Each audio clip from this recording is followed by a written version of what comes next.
Bismillah ar-Rahman ar-Rahim, salam alaikum wa rahmatullahi ta'ala wa barakatuhu. Que la paix soit avec vous, où que vous soyez, qui que vous soyez, soyez la bienvenue dans cette chaîne.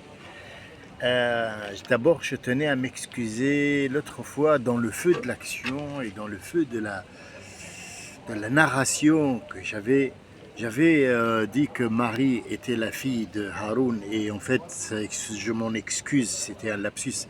Donc la sœur de Haroun est la fille de Imran. Imran qui était un prophète qui était à l'époque de Zacharia. Et c'est Zacharia qui va prendre en charge Marie et non pas les sœurs de Marie et les frères de Marie. Et sachez que la tante de Marie, ça veut dire la sœur de sa mère, était la femme de Zacharia qui va avoir comme enfant à 80 ans, elle va avoir Jean, Yahya.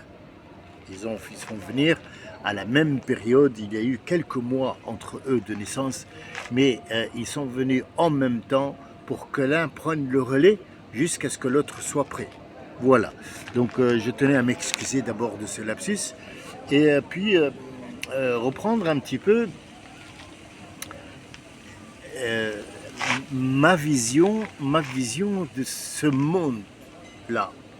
Ce monde rempli de bonnes choses et de mauvaises choses, de matériel, de matériaux, de sentiments mélangés entre les sentiments de haine, les sentiments d'amour, les sentiments de toutes les sensations, toutes les choses qui nous entourent, qu'elles soient physiques ou métaphysiques.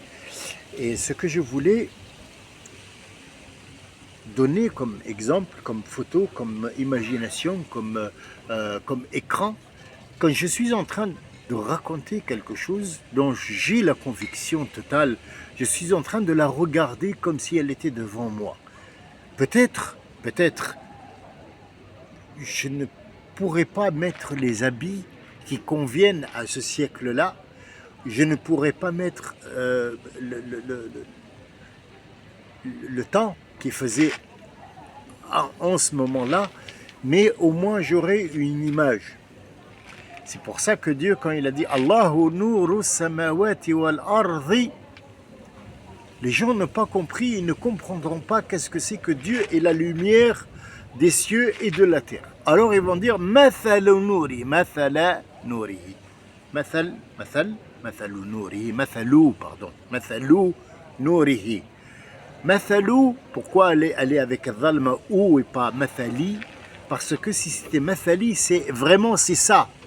C'est l'exemple que vous devez regarder. Et si c'était un Fatha, ça veut dire il est dans ce sillage-là, dans l'histoire de la lumière. Et s'il n'y a plus de soleil, qu'est-ce qu'on fait? Alors il n'y a plus de Nour? Ben non, il n'y en a plus. Donc en fait, Mathalou renferme tous les exemples que tu peux avoir concernant l'exemple que je vais te donner maintenant, être humain, sur l'image de ma lumière et non pas mon image à moi. Nous savons tous dans un aquarium, c'est-à-dire la personne se rend compte que dans un aquarium, on regarde, tout le monde regarde, et tout le monde sait qu'un poisson est dans l'eau, dans une forme, dans l'eau, dans une compression d'eau, et il glisse dans cette eau comme l'être humain marche sur Terre. Sachez que le poisson est dans l'eau. Si on prenait un grand aquarium qui s'appelle la Terre est un grand aquarium où il y a une atmosphère. Donc ce globe terrestre, les montagnes, l'eau, le machin, il y a de l'air dedans, de l'oxygène, de l'azote, il y a cette compression.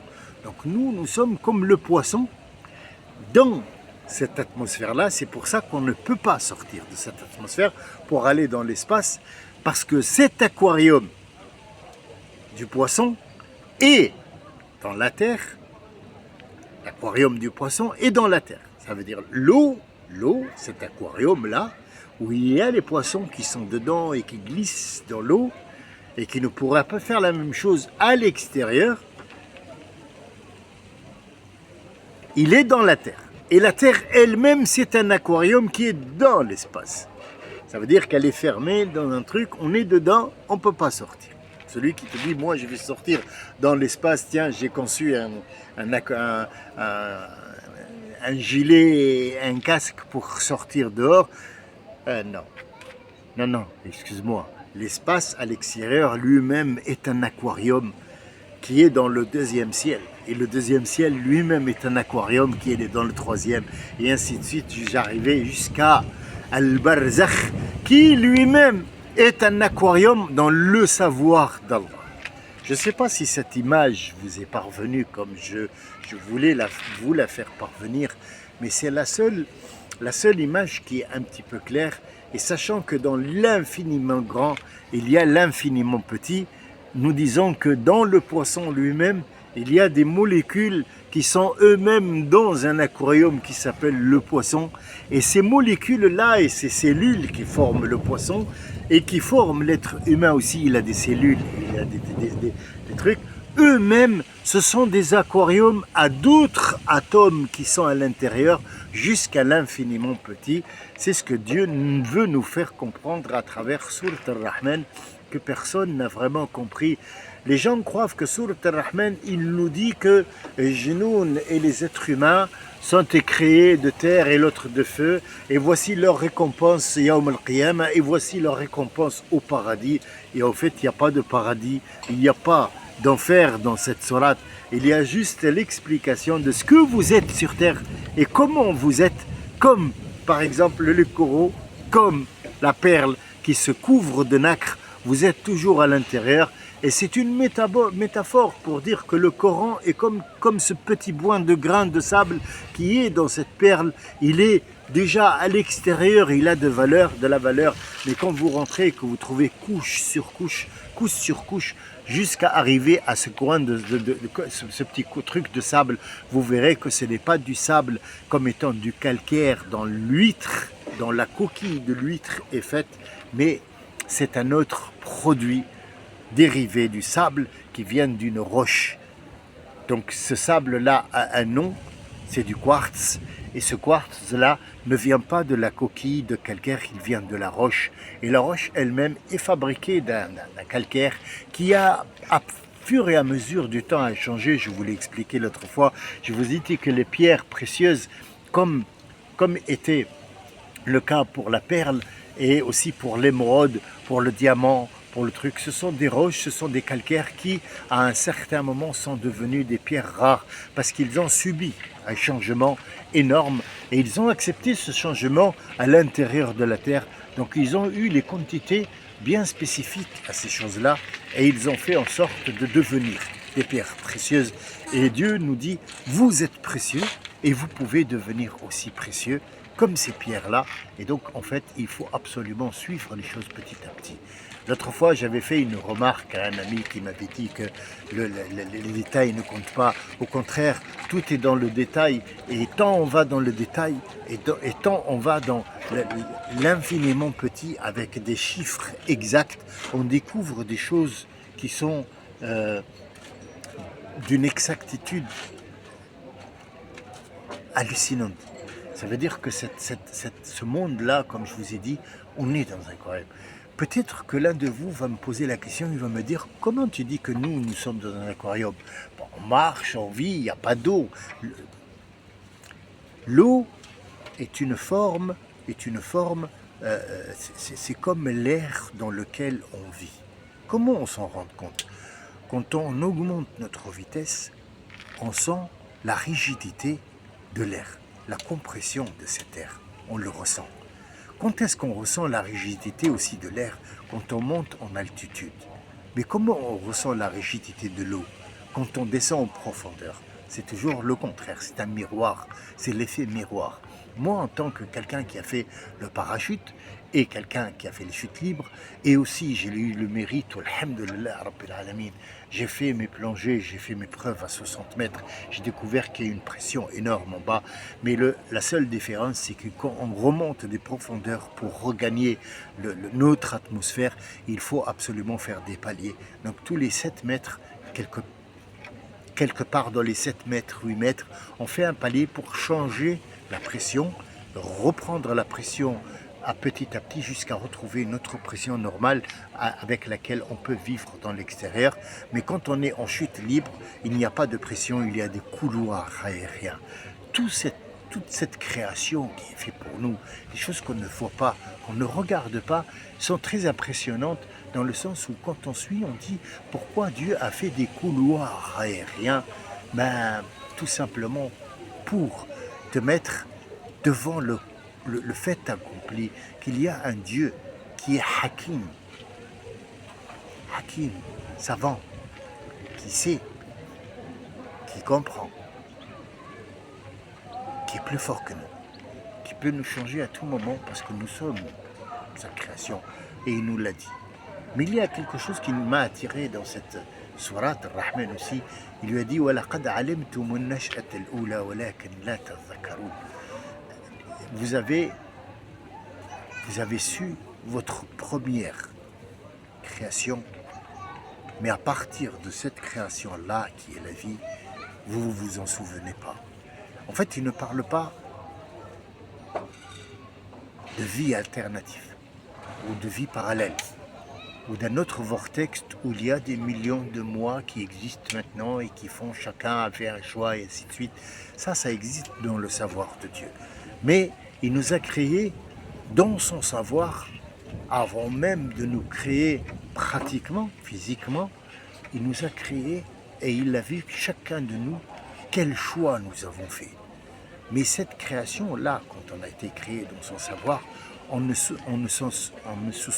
souvient pas de cette création-là, on ne se souvient pas de ce moment-là où on a fait nos choix. Et c'est fait exprès. Parce que si tu te souviens du choix, quand tu reviendras dans la vie physique, je pense que tu changeras tes choix. Or, la personne ou les personnes qui ont fait leur choix doivent rester